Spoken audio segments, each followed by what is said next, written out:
शादी देना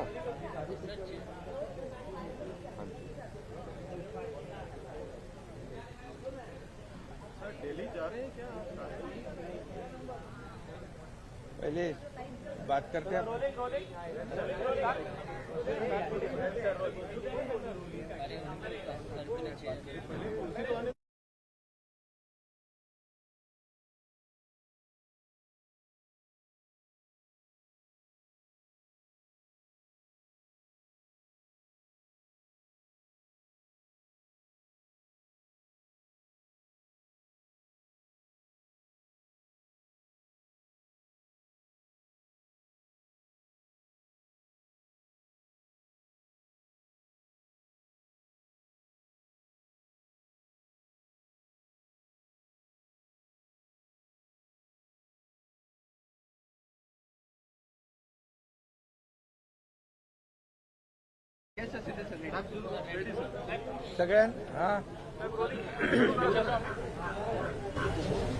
कालच्या सभेच्या बद्दल जरा चर्चा करूया. सगळ्यांचं मनापासून स्वागत. आता आचारसंहिता सुरू झालेली आहे, त्यामुळे आपली बऱ्याच दिवसानंतरची भेट होते. कारण मध्ये सगळे कार्यक्रम, आचारसंहिता लागू व्हायच्या अगोदर उद्घाटन, भूमिपूजन, लोकार्पण आणि सरकारने जी 1.5-2 वर्षामध्ये केलेली कामं, याचं जे काही लोकांना त्याचा फायदा व्हावा म्हणून आम्ही सगळेच जण भूमिपूजनात आणि लोकार्पणामध्ये व्यस्त होतो. आणि आपल्यालाही माहिती आहे की 1.5-2 वर्षामध्ये, 1.25-2 वर्षामध्ये महायुती सरकारने केलेलं काम आपल्या समोर आहे. मी काय त्याचा पाढा वाचू इच्छित नाही, परंतु अनेक योजना ज्या आहेत, शेतकरी, कष्टकरी, कामगार, महिला भगिनी, युवा वर्ग, ज्येष्ठ आणि उद्योग या सर्व क्षेत्रामध्ये महाराष्ट्राने आघाडी घेतली. अनेक अति महत्वाकांक्षी प्रकल्प, गेम चेंजर प्रकल्प, जसं बाळासाहेब ठाकरे समृद्धी महामार्ग झाला, MTHL अटल सेतू झाला, कोस्टल रोड झाला, अनेक मेट्रोचे उद्घाटनं झाली आणि अनेक कामं आज प्रगतीपथावर आहेत. आणि एक गेम चेंजर सगळं हे प्रकल्प, त्या सगळ्यामध्ये मी डिटेलमध्ये जाऊ इच्छित नाही, परंतु आपल्याला माहीत आहे की जे प्रकल्प आमचं सरकार स्थापन व्हायच्या पूर्वी 2.5 वर्ष जे सरकार होतं, ते सगळं स्पीड ब्रेकर, तिकडे सगळं नकारात्मक, अँटी डेव्हलपमेंट, प्रकल्प थांबवणं, प्रकल्पामध्ये अडथळे आणणं, या सगळ्याच बाबी आपण पाहिल्या. परंतु आमचं सरकार आल्यानंतर अगदी मेट्रो, आरे कारशेड, इतर प्रकल्प जे आहेत ते आम्ही युद्ध पातळीवर गतीने सुरू केले, वेगवान पद्धतीने निर्णय घेतले. प्रकल्पाचा एक आता एक इन्फ्रा प्रोजेक्ट म्हणून आज राज्य आपलं पहिल्या नंबरला आहे. FDI मध्ये आज पहिल्या नंबरला आपलं राज्य आहे. आणि त्याचबरोबर GDP मध्ये आपलं कॉन्ट्रिब्युशन खूप मोठं आहे. आणि म्हणून आज केंद्र आणि राज्य सरकार मिळून हे डबल इंजिन सरकार गेले 1.5-2 वर्षामध्ये ज्या वेगाने निर्णय घेतले, प्रकल्पांमध्ये बंद पडलेले प्रकल्प त्यांना चालना दिली, नवीन प्रकल्प सुरू केले आणि आणखी नवीन प्रकल्पांचं प्रयोजन केलं. त्याचबरोबर शेतकऱ्यांसाठी, मगाशी म्हटल्याप्रमाणे सर्व घटकांसाठी, महिलांसाठी, तरुणांसाठी अनेक योजना आम्ही केल्या. त्या योजनांमध्ये मी जाऊ इच्छित नाही, आपल्याकडे योजना आलेल्या आहेत. अगदी पहिल्या कॅबिनेटपासून शेवटची कॅबिनेट झाली, या 55 कॅबिनेटमधून जवळपास 500 निर्णय आम्ही राज्य सरकारने घेतलेले, सर्वसामान्यांच्या हिताचे निर्णय, तेही आपल्या समोर आहेत. आणि म्हणून एक प्रॉस्पेरिटी, एक पॉझिटिव्हिटी या राज्यामध्ये आणण्याचा आमचा प्रयत्न जो होता त्यामध्ये आम्हाला यश मिळालेलं आहे. स्वच्छतेमध्ये देखील महाराष्ट्राला नंबर 1 दिला देशामध्ये आणि असे अनेक प्रकल्प आम्ही मार्गी लावले. याबद्दल आमचे सर्व मंत्रिमंडळातील सहकारी, दोन्ही उपमुख्यमंत्री, मंत्रिमंडळातील सहकारी, आमदार सगळ्यांचंच मनापासून याच्यामध्ये योगदान आहे. आणि म्हणून मी गेल्या 1.5-2 वर्षाच्या कालावधीमध्ये झालेल्या कारभाराबद्दल या राज्याचा मुख्यमंत्री म्हणून फार समाधानी आहे. लोकांमध्ये एक सरकारच्या बाबतीमध्ये एक पॉझिटिव्ह परसेप्शन तयार झालेलं आहे. एक ॲक्सेसेबल सरकार आणि प्रो पीपल सरकार, प्रो ॲक्टिव्ह सरकार अशी जी काही सरकारच्या बद्दल एक भावना आणि परसेप्शन लोकांमध्ये क्रिएट झालेला आहे. यासाठी नक्कीच याचा फायदा आम्हाला येणाऱ्या आणि लोकसभेच्या निवडणुकांमध्ये नक्की होईल. कारण आम्ही कुणाची उणीधुनी काढण्यापेक्षा डेव्हलपमेंटला महत्त्व देतो. कारण डबल इंजिन सरकार म्हणतो, केंद्राने मोदी साहेबांनी देखील अनेक प्रकल्पांची भूमिपूजन उद्घाटनं केली. आम्ही बोलवले, त्यांना निमंत्रण दिलं की तात्काळ त्यांनी त्याला होकारही दिला. कारण हे राज्याच्या नागरिकांसाठी, जनतेसाठी महत्त्वाचे प्रकल्प होते. आणि म्हणून हे डबल इंजिनचं केंद्राने देखील पूर्ण पाठबळ आम्हाला दिलं गेले 1.5-2 वर्षांमध्ये. त्याचाही फायदा झालेला आहे. आणि म्हणून आज या राज्यामध्ये केलेली विकासाची कामं, आलेली परदेशी गुंतवणूक, जवळपास 5 लाख कोटीची परदेशी गुंतवणूक आलेली आहे. लाखो रोजगार निर्माण होणार आहेत. आणि म्हणून तुम्हाला मी सांगू इच्छितो की याचा सर्व फायदा जो आहे या येणाऱ्या लोकसभा निवडणुकीत होईल. एक जे लोकांना हवं ते देण्याचा आम्ही निर्णय घेतलेला आहे. आणि म्हणून मी महाराष्ट्रातल्या जनतेला देखील मनापासून शुभेच्छा देतो की त्यांनी अतिशय कमी कालावधीमध्ये आमच्या सरकारवर विश्वास ठेवला आणि प्रेमही दिलं, आशीर्वादही दिले. काल राहुल गांधी यांनी मुंबईमध्ये सभा घेतलेली आहे. एनडीए सरकारवरती, महायुती सरकारवरती त्यांनी टीका केलेली आहे. ठाण्यामध्ये देखील त्यांनी रोड शो केलेला आहे. देशभरातले त्यांचे म्हणजे काँग्रेस आणि इंडिया आघाडीचे अनेक नेते तिथे उपस्थित होते.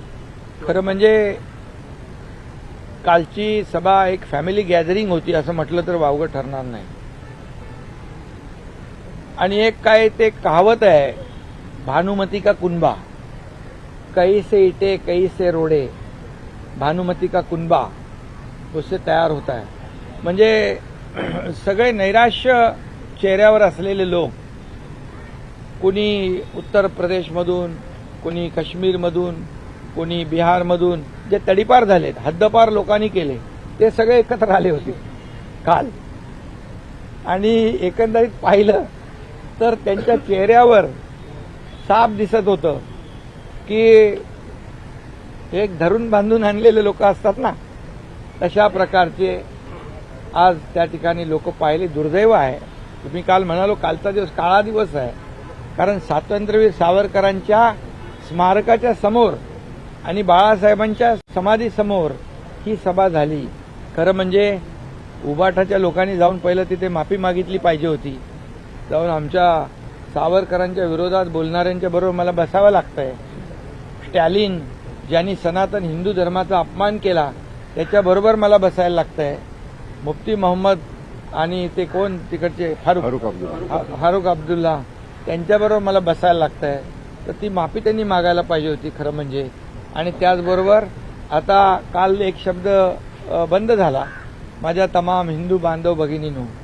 आता पूर्वी हिंदू हृदय सम्राट बाळासाहेब, हिंदू हृदय सम्राट म्हणायला देखील जीभ कचरायची.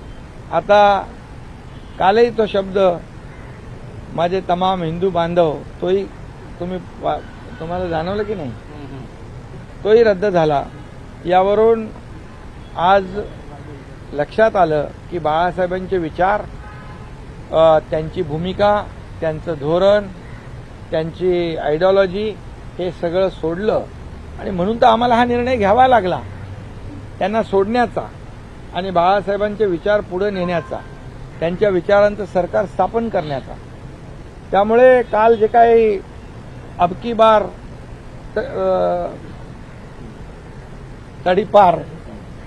तडीपार आता स्वतः त्यांना तडीपार या महाराष्ट्रातल्या शिवसैनिकांनी केलंय, जनतेने केलंय 1.5-2 वर्षापूर्वी. आणि आता जे इतर राज्यातून तडीपार झालेले लोक इथं आले ते मोदीजींना कसं काय तडीपार करू शकतात? आज 50-60 वर्षामध्ये ज्या मोदीजींनी 50-60 वर्षात जे झालं नाही काँग्रेसच्या सरकारमध्ये ते 10 वर्षामध्ये नरेंद्र मोदीजींनी करून दाखवलं. आणि त्याचा परिचय आपल्या समोर आहे. आज प्रकल्पांच्या माध्यमातून, विकासाच्या माध्यमातून, अर्थव्यवस्थेच्या माध्यमातून या देशाची अर्थव्यवस्था 11व्यावरून 5व्यावर आणली. आता 3ऱ्यावर आणण्याचा त्यांचा निर्धार आहे. $5 ट्रिलियन इकॉनॉमीचा त्यांचा निर्धार आहे. गरिबी हटाव काही लोक म्हणायचे, गरिबी तर हटली नाही पण गरीब हटले. परंतु मोदीजींनी 25 कोटी लोकांना दारिद्र्य रेषेच्या वर काढलं. आज गरिबाच्या उपाशी राहता कामा नये म्हणून 80 कोटी लोकांना कोविडमध्ये घेतलेला निर्णय जो होता अन्नधान्य मोफत देण्याचा, तो पुढचे 5 वर्ष कायम ठेवला. हे मोदीजींचं काम आहे. आणि म्हणून आज जे काही तिकडे परिस्थिती होती, अतिशय म्हणजे विश्वास गमावलेला विरोधी पक्ष कुठला इंडिया अलायन्स, इंडिया नाही, INDIA, इंडिया अलायन्स.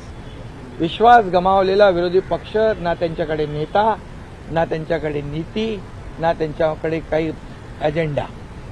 आणि म्हणून आज इकडे मोदीजींच्या समोर एक मोदी द्वेष फक्त त्यांच्या भाषणातून दिसत होता.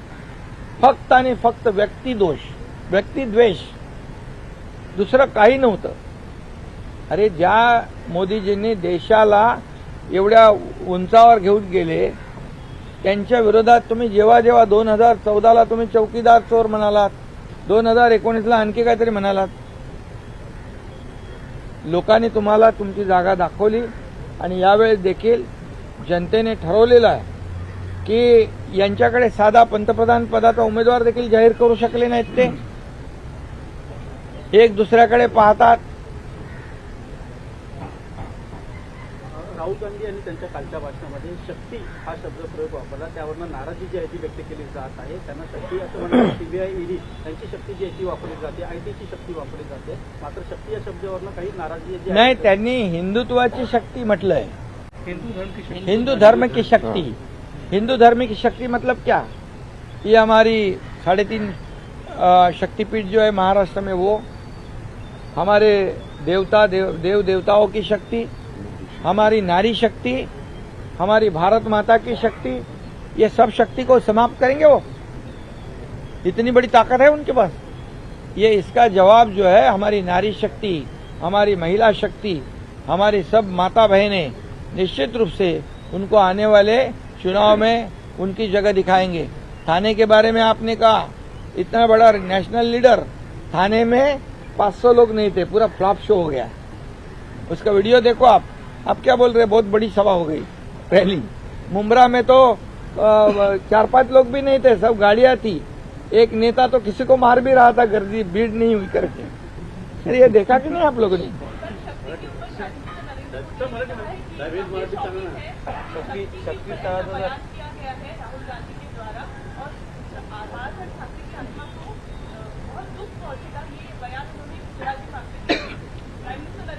सही बात है उनकी. मैंने जैसे कहा, हमारे देव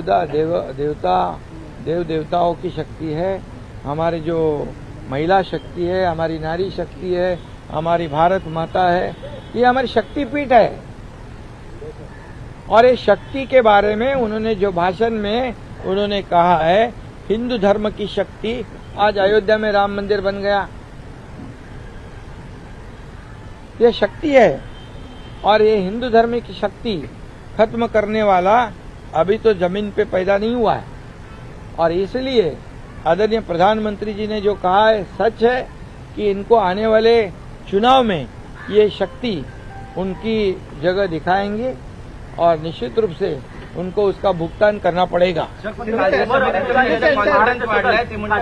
होऊ देणार नाही असं सांगितलंय. उमर अब्दुल्ला यांनी महाराष्ट्र सदन काश्मीरमध्ये होऊ देणार नाही असं सांगितलेलं आहे. ऑक्टोबरमध्ये विधानसभा निवडणूक होती त्यावेळेला आम्ही कसं होतं ते पाहू असं त्यांनी म्हटलं.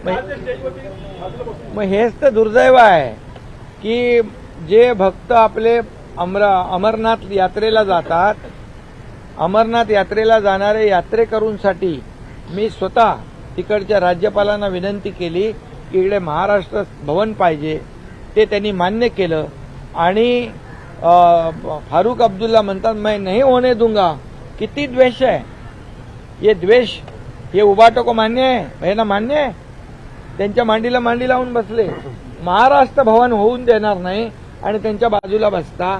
हे काय?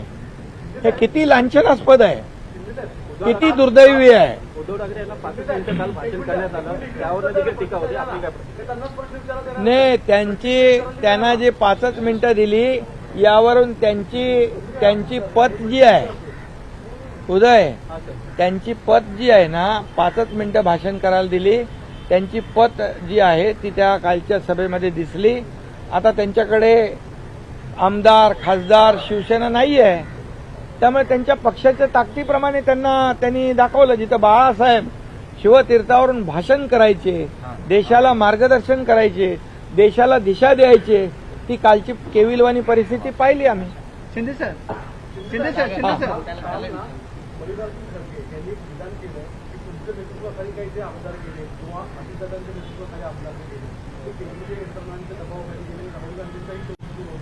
आणि जे गेले त्यांना कदाचित बाहेर घेऊन माघारी घेऊ नका, त्यांचा पराभव हा निश्चित आहे असं स्वरूपाचं वक्तव्य होतं.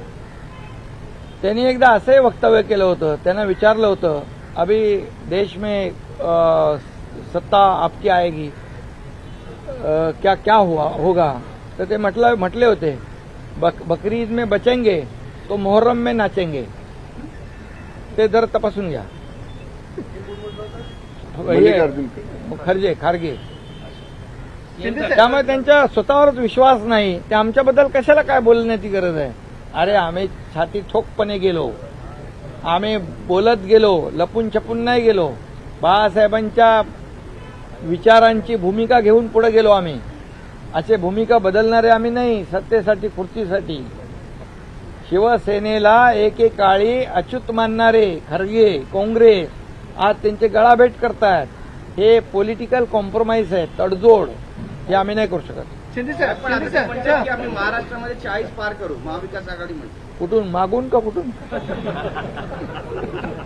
शून्य म्हणजे शेवटून आत्मविश्वास.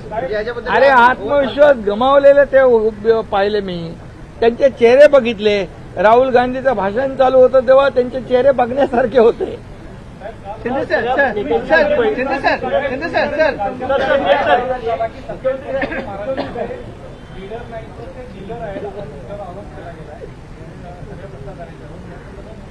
आम्ही खरंच डीलर आहोत. कारण आम्ही डील केली शेतकऱ्यांच्या हितासाठी, माय भगिनींना न्याय देण्यासाठी, तरुणांना रोजगार देण्यासाठी, कष्टकऱ्यांना न्याय देण्यासाठी आणि ज्येष्ठांना न्याय देण्यासाठी आम्ही केलं ना. आम्ही ह्याच्यासाठी केले. पैसे त्यांनी आतापर्यंत केलेल्या डील ते कुठले मोठे घोटाळे झाले 2014 पूर्वी. कोण होतं त्याच्यामध्ये? रोज रकाने तुमच्या वर्तमानपत्रातून मीडियामध्ये यायचे. एक घोटाळा, चारा घोटाळा, कुठला आणखी कोळसा घोटाळा, काय घोटाळे आले. आता एकतरी घोटाळा दाखवा मोदीजींच्या काळात. एक सिंगल डाग नाही त्यांना लावता आला. त्यांच्याकडे आरोप करायला काही नाही म्हणून एक खोटे आरोप करतात. आणि ज्या वेळे 2014ला मोदीजींवर आरोप केले त्यांचं पाणीपत झालं. 2019ला आरोप केले त्यांचं पाणीपत झालं. 2024ला आता आरोप करतात. त्यांना विरोधी पक्ष नेता बनण्या एवढे तरी मिळतील की नाही मला माहित नाही. खासदार मनोज जरांगे पाटील यांनी मागणी केलेली आहे. भेट घेतली आहे. विषय संपलाय का सर? शिवतारे मला भेटले. मी त्यांना सांगितलं आपली राज्यात महायुती आहे, युती धर्म पाळणं हे आपलं शिवसेनेचं कर्तव्य आहे असं मी त्यांना सांगितलेलं आहे. आणि त्याप्रमाणे ते गेलेत, त्यांची आता तब्येत ठीक नाही, त्याचं ट्रीटमेंट सुरू आहे. आणि मला वाटतं महायुतीमध्ये आमचे सर्व कार्यकर्ते, शिवसेना पूर्णपणे जिथं ज्याचा कॅन्डिडेट असेल त्याला पूर्ण ताकदीने मदत करून निवडून आणणार.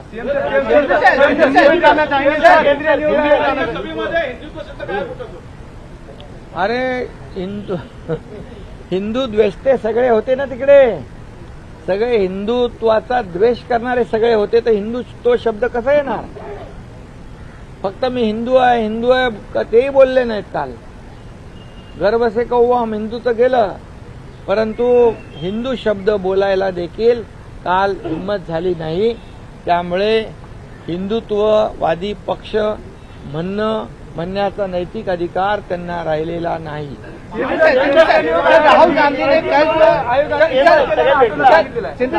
राहुल गांधी ने कल जो बोला था कि राहुल गांधी ने बोला था कि हिंदुओं की शक्ति, उसको लेके बाद उनके नेता मल्लिकार्जुन खड़गे ने डैमेज कंट्रोल करने की भी कोशिश की. तो क्या राहुल गांधी तैयारी करके नहीं कोई आते हैं या जानबूझ के विवादित वाला बयान देते हैं? क्या लगता है सर उसको?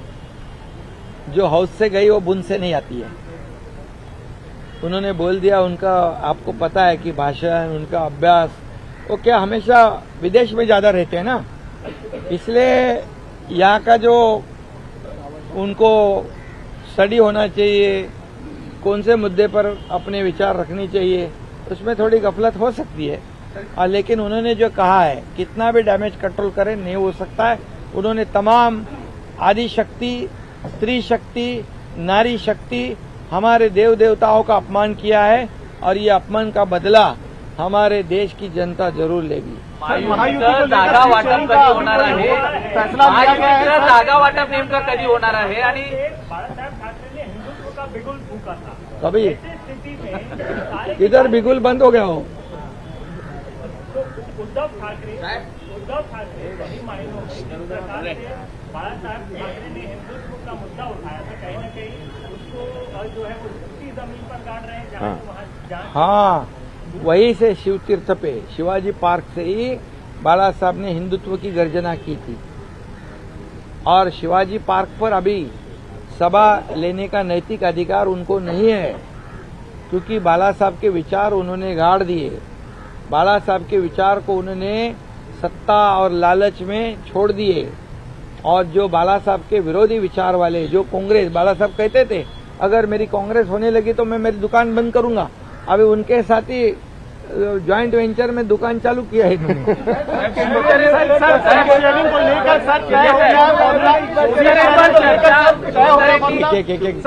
सीट शेयरिंग को लेकर फॉर्मूला क्या तय हो गया? क्या दिल्ली जाने वाले हैं फाइनल डिसीजन लेने के लिए? क्या रूपरेखा है सर? काही टेन्शन घेऊ नका.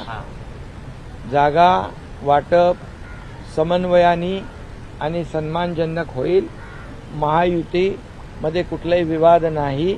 काहीच चिंता करू नका. योग्य वेळी निर्णय होईल. आणि आपल्याला मी पुन्हा एकदा सांगतो की या राज्यामध्ये 45 पारचा आकडा या राज्यात महायुतीचा येईल. आणि मोदी साहेबांचे हात मजबूत होतील. आपको बताता हूँ, हिंदी में बताता हूँ, ये सीट शेयरिंग की बात की लेकर कोई चिंता नहीं है. सम्मानजनक निर्णय होगा, समन्वय से निर्णय होगा. और मैं दावे के साथ कहता हूं कि ऐसे माहौल में जब विपक्ष तो पूरा सो गया है, विपक्ष तो पूरा कॉन्फिडन्स लूज किया है उन्होंने, उनके उसमें तालमेल नहीं है. आपण म्हणतो ना, कोणाचाच पायपूस कोणामध्ये नाही, तालमेल नहीं है. वो एक दूसरे के ऊपर क्या बोलते हैं उसको, विश्वास नहीं है. एक दूसरे के ऊपर संदेह है उनके दिल में, ये क्या करेगा वो क्या करेगा. ऐसे परिस्थिति में जो 1.5-2 साल में हमने जो काम किया है, इस राज्य में का विकास किया है, और केंद्र में मोदी जी ने 10 साल में काम किया है, उसका पूरा जो आज इस चुनाव में नतीजा आपको दिखेगा. और 45 से ज्यादा सीटें महाराष्ट्र से आएगी. और मोदी जी ने कहा है कि अब की बार 400 पार निश्चित रूप से आंकड़ा होगा. पहिली यादी कधी जाहीर होणार साहेब? लोकसभा की सीटें जो है वो कॉम्प्रोमाइज करेंगे.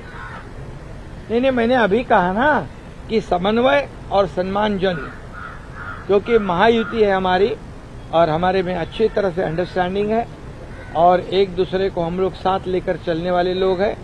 और हमारा टारगेट यही है कि मोदी जी को फिर से बड़ी ताकत से प्रधानमंत्री बनाएंगे और निश्चित रूप से 400 का पार पूरा आंकड़ा जो है पार होगा। राज ठाकरे क्या महायुति में शामिल हो रहे हैं? एमएनएस की मीटिंग हो रही है लगातार, क्या राज ठाकरे एमएनएस महायुति में शामिल हो रही है?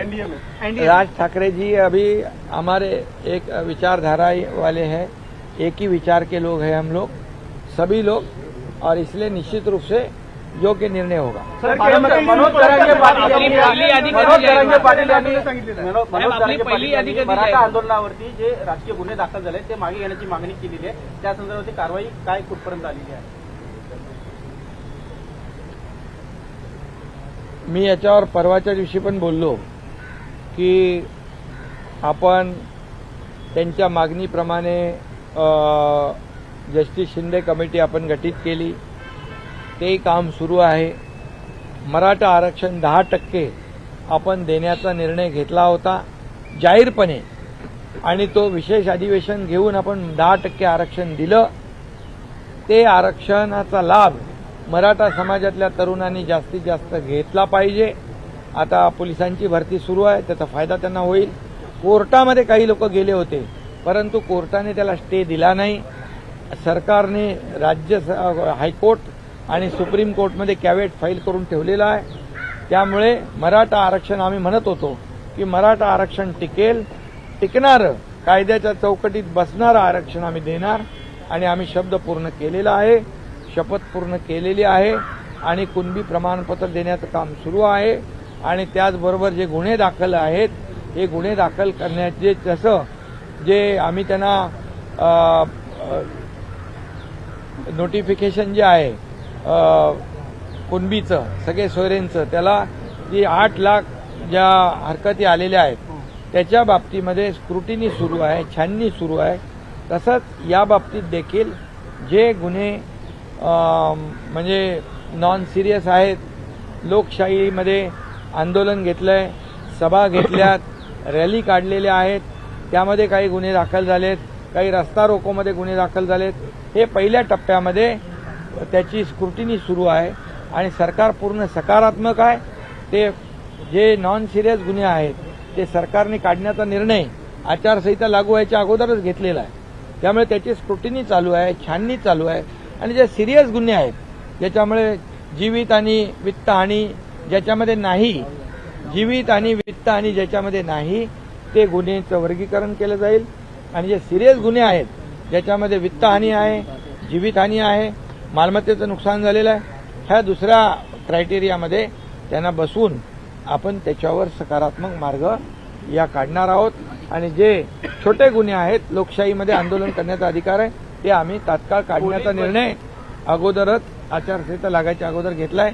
ती छाननी सुरू आहे आणि ते लवकर निर्णय होईल। शेवटचा प्रश्न आहे, पोलीस भरतीची वयोमर्यादा होणारे जे तरुण आहेत त्यांच्याबाबत तारीख काही वाढवून मिळणार आहे का?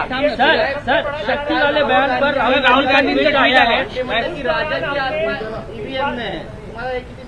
काय राजा की आत्मा, देश के राजा की आत्मा ईवीएम में है असं त्यांनी विधान केलं। राहुल गांधी ने कल सर शिवाजी पार्क में बोला। साहेब राहुल गांधींनी ट्वीट केलं। अरे जब ऐसे बात ते जर असं बोलत असतील तर त्यांनी त्यांचा पराभव कबूल केलेला आहे, त्यांचा पराभव त्यांना कबूल केला है। त्यांनी जब भी ईवीएम में जब उनका राज्य जीतता है ईवीएम के जरिए, तब ईवीएम बराबर है, और जब हारता है तो ईवीएम खराब है। ये कौन सा तरीका है? तुम इलेक्शन कमीशन को गाली देते हो, सुप्रीम कोर्ट को तुम सलाह देते हो, तुम सबको, जब तुम्हारे हित में फैसला होता है तो वो एजेंसी अच्छी है, तुम्हारे हित के तुम्हारे विरोध में जनता ने जो फैसला दिया है तब वो एजेंसी गलत। ये क्या है सर? ये दोगली राजनीति है।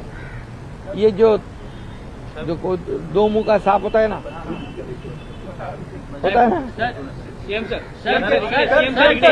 शक्ति वाले बयान को लेकर एक मिनट ते तपासून घेऊ आपण, आणि निवडणूक आयोगाचा आदर आम्ही राखणार आहोत. सर, राहुल गांधी बयान को लेकर राहुल गांधी ने ट्वीट किया है। उन्होंने कहा कि मोदी जी को मेरी बातें अच्छी नहीं लगती, किसी न किसी तरीके से उन्हें घुमाकर वो उसका गलत अर्थ निकालते हैं और बदलने की कोशिश करते हैं, क्योंकि उनको पता है कि मैंने गहरी सच्चाई बोली है। जिस शक्ति का उल्लेख उन्होंने किया है, जिस शक्ति से हम लड़ रहे हैं, उस शक्ति का मुखौटा मोदी जी हैं। देखो, ये आप आज बोलने से क्या फायदा है?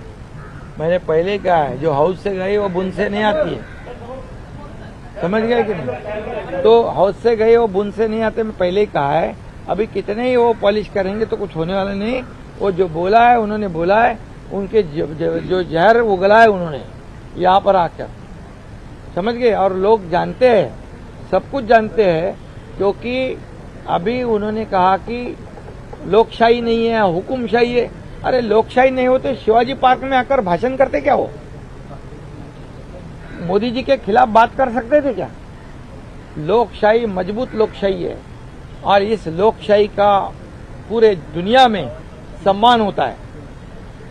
Okay, thank you. सर,